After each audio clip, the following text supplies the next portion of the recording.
नमस्कार दोस्तों, स्वागत है आपका रीजनिंग ऋषि सर यूट्यूब चैनल पे। दोस्तों, हमने ये इम्पोर्टेंट क्वेश्चन इनपुट आउटपुट के लिए पटवार एग्जाम के लिए सीरीज चला रखी है, जिसमें हमने लास्ट टाइम दो वीडियो जो हैं वो अपने डाल चुके हैं इनपुट आउटपुट के। आज थर्ड क्लास का वीडियो जो है आपके सामने है इम्पोर्टेंट क्वेश्चन का। ये आपके लिए 14 एग्जाम्पल मैंने पहले करा दिए थे दो क्लास के अंदर, और 15 से 22 का ये सेट है पूरा। इसको हम आज सॉल्व करने वाले हैं। इनपुट दिया हुआ है, स्टेप 1 से लेके स्टेप 5 तक जो है इसको अरेंज किया गया है। किस क्रम में अरेंज करना है किया है उसको पहले एक बार अपन देख लेते हैं, उसके बाद फिर इसके रिलेटेड एग्जाम्पल जो भी है वो अपन डिस्कस करेंगे। ठीक है। सबसे पहले देखो, इनपुट का मतलब मैंने बताया था बच्चों, अक्षर और संख्या बिखरी पड़ी रहती हैं। स्टेप 1 में अगर मैं देख रहा हूँ तो सबसे छोटे अल्फ़ाबेट को उठा रहा है, ए को, और सबसे छोटा नंबर जो है 16 को सबसे पीछे ले रहा है। यानी स्टेप 1 में इसने क्या किया, सबसे छोटे अल्फ़ाबेट को उठा के इधर लिया लेफ्ट हैंड साइड पे, और राइट हैंड साइड पे सबसे स्मॉल नंबर को जो है वो ले लिया है। ठीक है। इसके बाद बचे हुए में से जो सबसे छोटा अल्फ़ाबेट है वो ई है, और बचे हुए में सबसे छोटा नंबर जो है वो 25 है। ये स्टेप 2 बन चुकी है इसकी। स्टेप 3 के लिए छोटा नंबर जो है वो आई है, और नंबर जो है वो 31 है। स्टेप 3 बन चुकी है। स्टेप 4 की अगर बात करते हैं बेटा, तो ये स्टेप 4 बन चुका है अपना जे से, और यहाँ से जो है 68 ले लिया। स्टेप 5 की अगर मैं बात करता हूँ तो यहाँ से ओ ले लिया है, और यहाँ जो है 73 ले लिया है, और बचे हुए जो है वो अपने आप ही लाइन में आ गए, तो उनको अरेंज करने की ज़रूरत ही नहीं है। जो बचे हुए लाइन में होते हैं वो अपने आप ही अरेंज हो जाते हैं, उनको अरेंज करने की ज़रूरत नहीं पड़ती है। फिलहाल यहाँ पे लिखा हुआ है कि पांचवा चरण जो है इसका लास्ट स्टेप है। अब ये पूरा क्रम है अपनी आंखों के सामने, इनसे रिलेटेड एग्जाम्पल जो है वो अपन सॉल्व करेंगे। इधर छोटा अल्फ़ाबेट और इधर छोटा नंबर। ठीक है। ये इनपुट दिया हुआ है, और इस इनपुट को अगर मैं अरेंज करना चाहूँ तो किस तरीके से अरेंज कर सकता हूँ। पहले स्टेप बाय स्टेप अरेंज करके बता देता हूँ, फिर अपन एक साथ भी अरेंज करना तो जानते ही हैं, है ना। तो सबसे पहले स्टेप 1, चरण फर्स्ट की बात करूँ तो सबसे छोटा अल्फ़ाबेट कौन सा है सब में, ए। और सबसे छोटा नंबर कौन सा है सब में, कि सर 19। और बचे हुए जो हैं वो ऐसे कैसे लाइन से आ जाएंगे।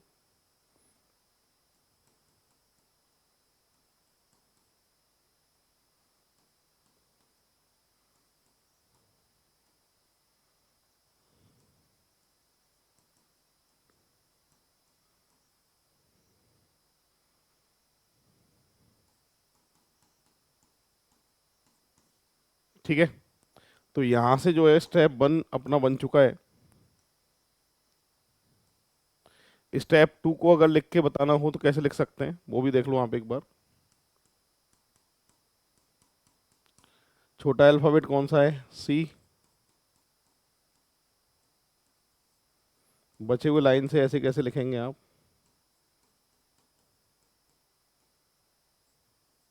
छोटा नंबर कौन सा है इसके बाद में, 22।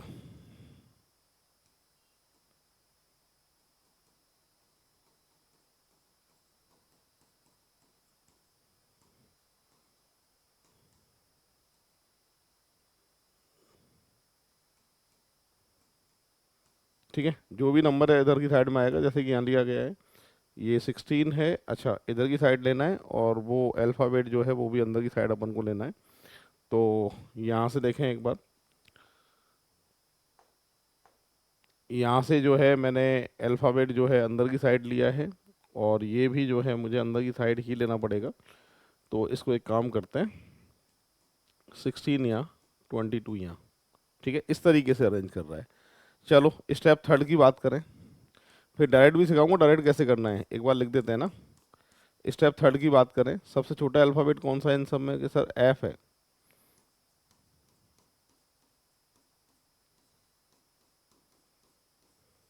छोटा नंबर कौन सा है, कि सर 35 है।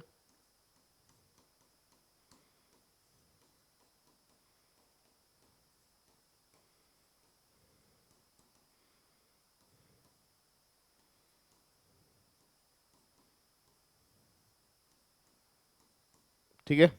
स्टेप 4 लिख सकते हैं ऐसे ही, बिल्कुल लिख सकते हैं सर। कैसे लिखेंगे देखो, इसमें सबसे छोटा अल्फ़ाबेट कौन सा है, कि सर जी है। अब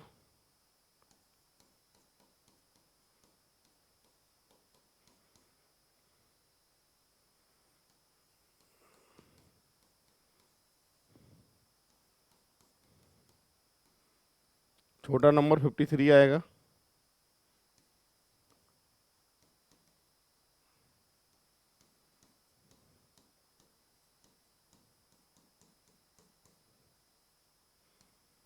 ठीक है भाई। अब स्टेप 5 भी लिख सकते हैं हम, बिल्कुल लिख सकते हैं, फिर डायरेक्ट भी सॉल्व करेंगे इसको अभी अपने ना। तो एक बार देख लो सभी क्या क्रम चल रहा है। तो एग्जाम से पहले ही प्रैक्टिस क्लास है अपनी इम्पोर्टेंट क्वेश्चन की। 5 नंबर पे 8 लिख दिया, सेल लिख दिया, फिल, ग्रेड, और छोटा अल्फ़ाबेट कौन सा है, एम है अब तो, है ना। तो एम लिख दिया यहाँ पे।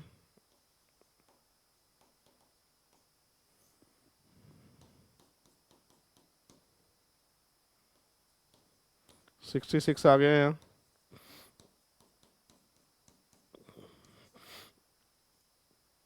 बचा हुआ अपने आप ही अरेंज हो चुका है, तो यहाँ पर मैं कह सकता हूँ जो अंतिम चरण है वो कौन सा है, पांचवा है। पांचवा जो है वो इसका अंतिम चरण है। ठीक है। अब मैं कह रहा था कि डायरेक्ट अगर आपको काटना है तो डायरेक्ट भी यहीं के यहीं इसको काट सकते थे। कैसे, सुनो। सबसे पहले सबसे छोटा अल्फाबेट कौन सा है, ए, एक नंबर, और छोटा नंबर कौन सा था 19, इसको ए नंबर। ठीक है। फिर छोटा अल्फाबेट कौन सा था, सी, 2, 22 को बी। छोटा अल्फाबेट कौन सा था, एफ, 3 नंबर, और नंबर कौन सा था 35, सी। 4 नंबर की बात करता हूँ तो जी, छोटे नंबर की बात करता हूँ तो ये 53। अब एम, ठीक है, और छोटा नंबर कौन सा था 66, और बचे हुए दो ही बचे, ये अपने आप ही लाइन से अरेंज हो जाएंगे। तो ये यहीं की यहीं भी अगर पता कर सकते थे कि भाई कौन सा चरण जो है वो लास्ट स्टेप है, अंतिम चरण है। अब इससे रिलेटेड एग्जाम्पल क्या क्या पूछे हैं वो हम बात करते हैं। इसी इनपुट पे सारे के सारे प्रश्न बनेंगे अपने, है ना। चलो फर्स्ट नंबर का देखते हैं। फर्स्ट नंबर में इनपुट वही है जो अभी था अपने सामने। यहाँ लिखा है which step number would be the following output, यानी जो लिखा हुआ है वो कौन सा आउटपुट है, यानी स्टेप कौन सा है, ये आपसे पूछा गया है। सबसे पहले अगर मैं बात करता हूँ तो यहाँ से मुझे जो है वो क्रम दिखाई दे रहा है कि 4 तो ये नंबर अरेंज हो रहे हैं उसी क्रम में जो अभी समझाया था, और यहाँ 4 अल्फ़ाबेट अरेंज हो रहे हैं। ठीक है। तो यहाँ पर जो दिया हुआ है वो स्टेप कौन सा है, फोर्थ स्टेप है। आउटपुट का कौन सा चरण है, चौथा चरण है। ऑप्शन की बात करें तो 4 नंबर का ऑप्शन जो है इसका करेक्ट आंसर माना जाएगा। इस तरीके से जो है ये सॉल्व होगा। ठीक है भाई। अब बढ़ते हैं आगे 16 नंबर के एग्जाम्पल पे। इनपुट वही है जो अभी अभी इनपुट दिया था, उसी इनपुट से पूछे गए सारे प्रश्न। यहाँ पूछ रहा है what will be the position of 53 in step 4। Step 3 में 53 की पोजीशन क्या है। अभी जो हमने स्टेप बनाया था, कौन से स्टेप की बात कर रहा है ये, स्टेप 4 की बात कर रहा है। 53 की पोजीशन पता करनी है। स्टेप 4 हमारी ये थी। 53 की अगर पोजीशन की बात करोगे तो 53 की पोजीशन राइट से तो आ रही है कौन से नंबर पे, कि सर फोर्थ नंबर पे। लेफ्ट से अगर बात करते हैं तो 4 के बाद 5, 6, 7, 8, 9, लेफ्ट से 9 नंबर पे, राइट से 4 नंबर पे। ऑप्शन बताएगा आंसर। ठीक है। Second from the right hand नहीं, 8 फ्रॉम द लेफ्ट हैंड नहीं, fifth from the right hand नहीं, third from the right hand नहीं। तो ऐसी सूरत में फिर आंसर क्या आएगा, नन ऑफ दीज, क्योंकि लेफ्ट हैंड साइड से तो 9 नंबर पे होना चाहिए था, राइट हैंड साइड पे 4 नंबर पे होना चाहिए था, और ऐसा कोई ऑप्शन में नहीं है। इस कारण से जब ऑप्शन में आंसर मौजूद नहीं होता है तो ऐसी स्थिति में आपको आंसर देना है नन ऑफ दीज, इनमें से कोई नहीं। तो ये अपना 16 नंबर का एग्जाम्पल है। और हाँ बच्चों, बता देना चाहता हूँ कि रीजनिंग ऋषि सर नाम से हमारी एप्लीकेशन है, आज ही डाउनलोड कर लेना। और हमने एक तो एप्लीकेशन पे पटवार के लिए जितने भी कोर्सेज हैं हमारे, हमने 3 कोर्स चला रखे हैं। एक तो स्पेशल मैथ का चला रखा है पटवार के लिए, एक स्पेशल रीजनिंग का चला रखा है, और एक कॉम्बो मैथ रीजनिंग चला रखा है। एक हमने बच्चों टेस्ट सीरीज चला रखी है। इन सभी पे फ्लैट 50% का ऑफ मैंने लगाया हुआ है, आप इसका फ़ायदा उठा सकते हैं। जो कोर्स हमारा 1100 का था वो 550 में मिल रहा है अब, कॉम्बो 1600 का था वो 800 में मिल रहा है। टेस्ट सीरीज 200 की थी, अब 100 रुपीज़ में ही मिल रही है। और टेस्ट सीरीज जो है उसके लिए बहुत मेहनत की हमने। 25 मैथ 25 रीजनिंग के जो है सेट है, बिट्स बिट सॉल्यूशन हमने जो है वीडियो बनाए हैं उसके, और उसमें आप देख सकते हैं और टेस्ट भी दे सकते हैं। और टेस्ट कितनी बार भी दे सकते हैं। पीडीएफ नोट सारे के सारे वहीं प्रोवाइड होंगे आपको, साथ के साथ टॉपिक वाइज टेस्ट रीजनिंग के भी 30 के अराउंड जो है मैंने दिए हुए हैं एप्लीकेशन में, उनको भी आप दे सकते हैं, जिससे आपकी तैयारी जो है वो अच्छे से हो पाए। ठीक है, तो एक बार देख लीजिएगा उसको भी। 17 नंबर पे आते हैं बच्चों। 17 नंबर में इनपुट लिखा हुआ है, कह रहा है which of the following is fourth from the left hand of step third. Step third में बाईं तरफ से चौथा जो है वो कौन है। स्टेप थर्ड में बाईं तरफ से चौथा, स्टेप थर्ड ये रही, और बाईं तरफ से जो चौथा आ रहा है वो क्या आ रहा है, ये आ रहा है। ठीक है, ऑप्शन की बात करें तो किस ऑप्शन पे दिखाई दे रहा है ये, तो ये थर्ड नंबर पे दिखाई दे रहा है, तो थर्ड नंबर जो है इसका करेक्ट आंसर माना जाएगा। तो एक साथ ही मैंने सारे के सारे अरेंज कर दिए थे, और उन्हीं से सारे के सारे एग्जाम्पल जो है पूछेगा। इनपुट वही है सबका। 18 नंबर है, how many step are needed to complete this arrangement. इस अरेंजमेंट को कंप्लीट करने के लिए कितने चरण चाहिए थे। हमने बताया था ना कितने चरण में कंप्लीट किया था ये, सर 5 में किया था। तो 5 चरण जो हैं इस अरेंजमेंट को कंप्लीट करने के लिए आपको लगेंगे, तो करेक्ट आंसर जो आएगा इसका 5 आएगा। ये 18 हो चुका है। 19 की बात करें, आपसे कह रहा है which of the following would be the final arrangement of the above input, यानी इनमें से जो देख रहा है उनमें से फाइनल अरेंजमेंट कौन सा है वो आपसे पता करना है। फाइनल अरेंजमेंट की बात कर रहा है, तो फाइनल अरेंजमेंट में 5 चरण हो रहे थे, 3 और 2 5, है ना, पर ये एस यहाँ आ गया, जबकि एस को उधर आना चाहिए था। ये तो फर्स्ट तो आंसर नहीं हो सकता, फाइनल है। इसके बाद में यहाँ से देखो, ये सही है, और यहाँ से देखो ये भी सही है। तो ये इसका फाइनल स्टेप था जो हमने लिखा था, अगर आप चाहें तो देख लीजिए। फाइनल स्टेप हमने लिखा भी था स्टार्टिंग में, 5वां चरण जो है वो फाइनल स्टेप था। ACFGM और 66 53 35 22, और आप चाहें तो इसको चेक भी कर सकते हैं। ठीक है, 66 53 35 22 19 ACGF, अच्छा एफ पहले आता है, जी बाद में आता है। ठीक है, तो यहाँ हमने गलती कर रहे हैं, तो इसमें ये नहीं होगा। क्यों क्यों क्यों गलती है इसमें, कि सर एफ को पहले आना चाहिए था, जी को बाद में आना चाहिए था, तो ये नहीं हो सकता।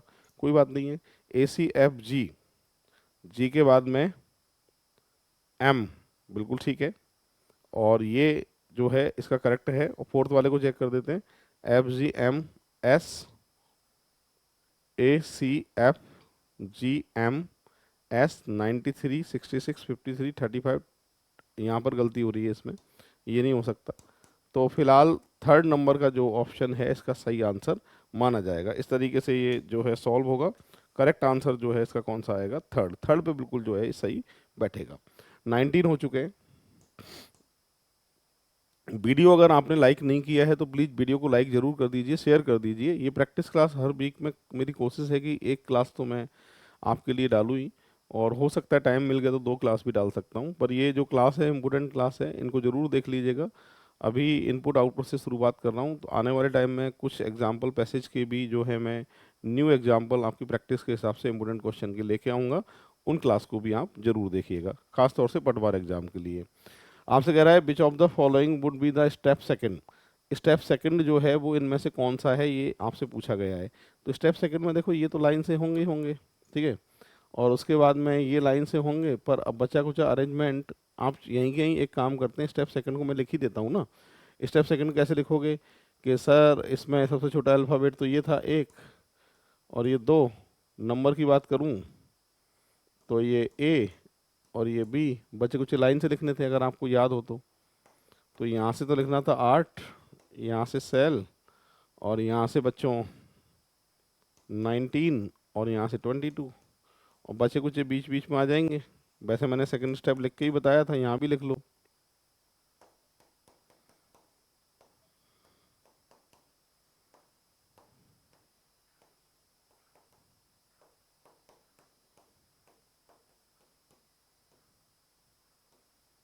ये होना चाहिए लिखा हुआ, देख लो कहाँ लिखा है। यहाँ सही है। इसके बाद में 53 मैन 35, 66 फिल 93, 22, ये सही है। फर्स्ट वाला जो है बिल्कुल सही अरेंजमेंट है। तो इसका जो आंसर दिया जाएगा वो कौन सा दिया जाएगा? फर्स्ट। ये सॉल्व हो चुके हैं 20 नंबर का एग्जाम्पल। अब आते हैं 21 में। आपसे कह रहा है which of the following would be the second to the right of this seventh from the right end, step 4। ठीक है, second to the right of the seventh from the right end.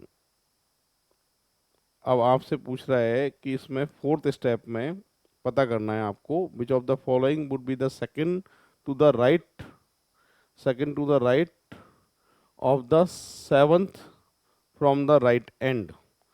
तो राइट टू राइट में हमेशा जो है नियम minus होता है। लेफ्ट टू लेफ्ट होगा तो माइनस होगा, राइट टू राइट होगा तो भी माइनस होगा। तो आपसे कह रहा है कि राइट से सेवंथ में से आपको 2 माइनस करना है, यानी राइट से 5 नंबर पे क्या आने वाला है, कौन सी स्टेप में, फोर्थ स्टेप में, वो पता करना है। फोर्थ स्टेप में राइट हैंड साइड से फिफ्थ नंबर पे कौन आएगा? फोर्थ स्टेप ये रही, राइट हैंड साइड से फिफ्थ नंबर पे, 4 नंबर ये, फिफ्थ पे 93 आएगा। तो इसका जो करेक्ट आंसर माना जाएगा वो कितना माना जाएगा? 93 माना जाएगा। ऑप्शन की अगर बात करें, ऑप्शन की बात करें तो 5 जो है 93 दे रखा है, इसका करेक्ट आंसर आएगा 93 यानी 5। इस तरीके से ये सॉल्व होगा। ठीक है, बढ़ते हैं। इसका सेट का लास्ट एग्जाम्पल है। इनपुट वही ही है जो हमारे सामने था। आपसे कह रहा है how many element would number word and number are there between fill and 35 as they appear in the step third. Step third में फिल और 35 के बीच में कितने एलिमेंट हैं? तो स्टेप थर्ड बनाई थी मैंने, फिल और 35 के बीच में एलिमेंट कितने हैं? स्टेप थर्ड में 35 ये रहा और फिल ये रहा, इसके बीच में एलिमेंट कितने हैं आपसे ये पूछ रहा है। तो यहाँ से देखें एक बार, 1 2 3 4 5 6 एलिमेंट है। ऑप्शन की अगर मैं बात करूँ तो 6 एलिमेंट कहाँ दिखाई दे रहा है? सेकंड पे दिखाई दे रहा है। तो करेक्ट आंसर इसका सेकंड माना जाएगा। तो ये पूरा सेट हमारे सामने जो है 15 से 22 को कंप्लीट हो चुका है। और प्रैक्टिस जारी रखना, और जो ये क्लासेज हैं इंपॉर्टेंट क्वेश्चन की, इनको जरूर लेना। वीडियो को सब्सक्राइब, वीडियो को लाइक सब्सक्राइब जरूर कर देना चैनल को। आज के लिए इतना ही काफ़ी है। जय हिंद, जय भारत, राम राम साहब।